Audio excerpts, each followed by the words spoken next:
This is just a sample of the audiobook. To get the complete audiobook, access the link posted in the first comment. Sign of the cataclysm that was about to take place and refused to go into the money pit. When the pit fell down, I was there. There went down 10,000 feet of lumber, the cribbing of the pit. Could these planks stop on their way down and turn into an 18-foot tunnel 3 feet by 4 feet?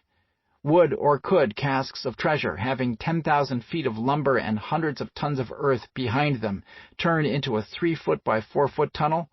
And if they could perform the impossible, would an 18-foot tunnel 3 feet by 4 feet hold all this material? In his letter, Fraser theorized that the designer of the money pit sank the shaft at first 155 feet deep, put part of the treasure there with a branch drain, flood tunnel, into it. Now, to dig into the money pit means to pull all those planks from the 1861 collapse out by the teeth. And to believe that they turned into that little 18-foot tunnel would require as much faith from me as that Halley's Comet went through it.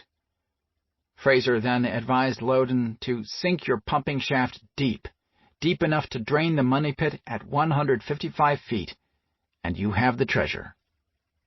What Fraser was getting at was that the collapse and disappearance of all that material indicated the presence of a large cavity deep in the money pit.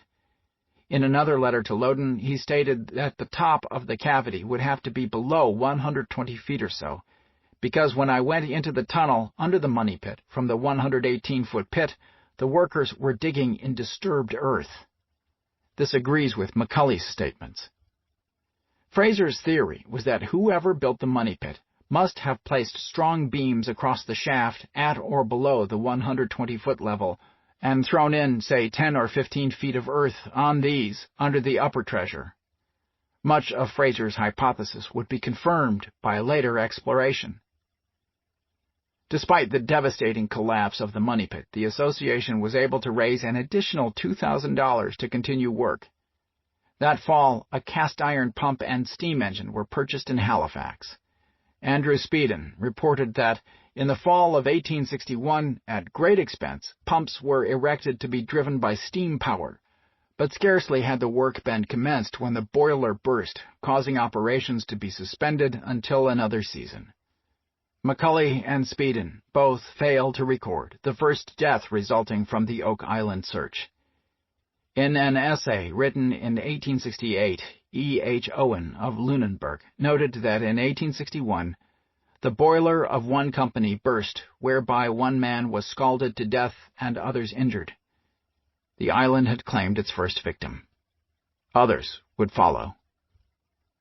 The association returned in the spring of 1862 and sank another hole, 107 feet deep, alongside and connected to the money pit. This was to serve as a pumping shaft for the steam-powered pump. The money pit was then cleared and recribbed to 103 feet, at which point the water seeping up from below exceeded the capacity of the pump. McNutt said that while the mud was being cleared out of the money pit, the workers came across some tools left by the 1849 Truro group at 90 feet, as well as tools belonging to the 1803 Onslow Company at 100 feet.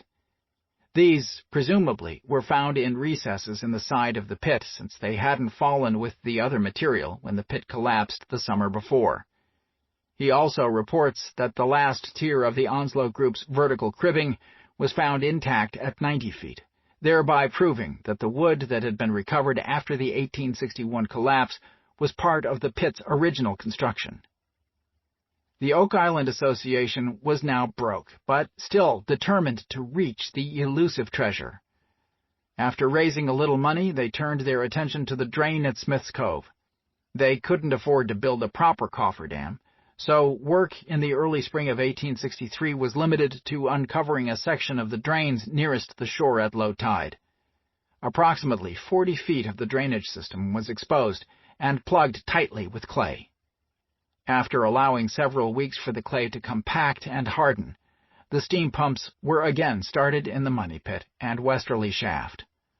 Although the rate had diminished somewhat, seawater was still entering the pits, and eventually the tides washed the clay plugs away. Work was suspended for about 3 months while the association endeavored to raise more money. On August 24, 1863, the Nova Scotian reported that operations had resumed and that